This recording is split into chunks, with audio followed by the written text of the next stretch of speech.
જય માતાજી। આજે હું બનાવીશ ઘઉંની સેવનું બિરંજ। તેના માટેની સામગ્રી જોઈ લઈએ।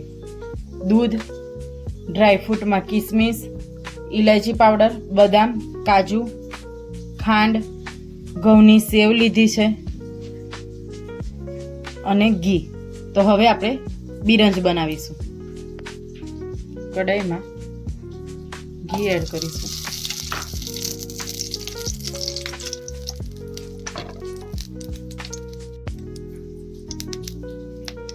ઘી ગરમ થઈ ગયું છે। હવે તેમાં આપણે સેવ એડ કરીશું।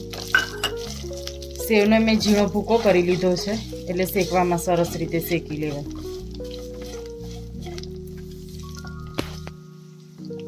ધીમા ગેસે સેવને શેકીશું। બદામી કલરની થાય ત્યાં સુધી આપણે સેવને શેકવાની છે।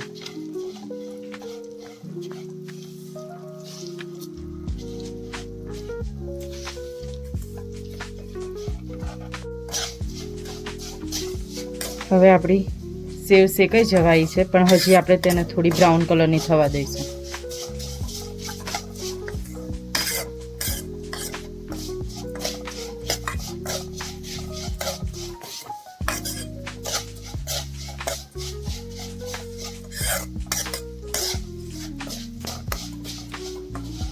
સેવ આપણી શેકાઈ અને સરસ બ્રાઉન કલરની થઈ ગઈ છે।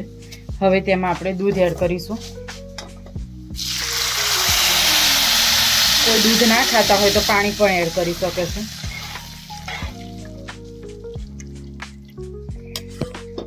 મેં 1 વાટકો સેવ હતી તો 500 ગ્રામ દૂધ એડ કરીશું।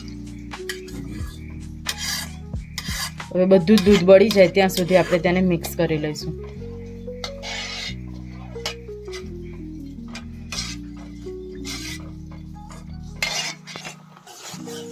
હવે આપણું દૂધ બળીને ઘાટું થવા માંડ્યું છે। સતત મિક્સ કરતા રહીશું એટલે બધું દૂધ બળી અને માવા જેવું થઈ જશે।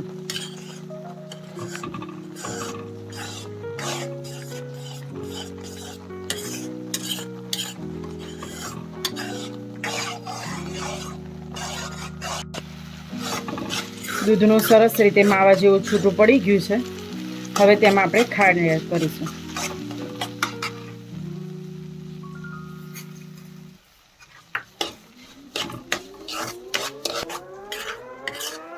હવે ખાંડનું પાણી ન બળી જાય ત્યાં સુધી આપણે મિક્સ કરી લઈએ।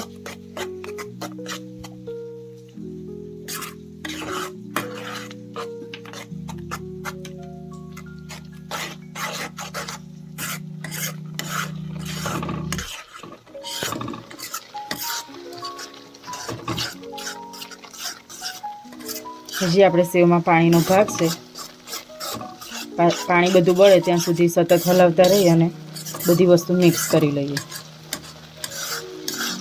એટલે નીચે ચોટે નહીં તળીએ। ખાંડનું થોડું પાણી રહ્યું છે ત્યાં આપણે દ્રાક્ષને એડ કરીશું, એટલે દ્રાક્ષ સરસ રીતે ફૂલી જશે।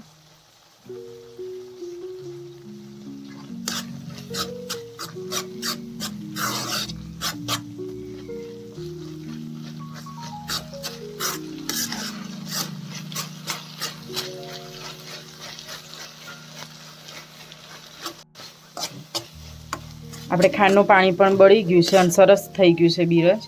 હવે તેમાં ડ્રાયફ્રૂટ એડ કરીએ। કિસમિસ આપણે પહેલાં એડ કરી હતી, એટલે ઇલાયચી પાવડર, કાજુ અને બદામ એડ કરીશું। બધી વસ્તુને મિક્સ કરી લઈએ અને હવે આપણે ગેસ બંધ કરી દઈશું। તો તમને આજની અમારી રેસીપી કેવી લાગી તે કોમેન્ટમાં જરૂરથી કહેજો। અમારી ચેનલને લાઈક કરજો, શેર કરજો અને સબસ્ક્રાઈબ કરજો। જય માતાજી।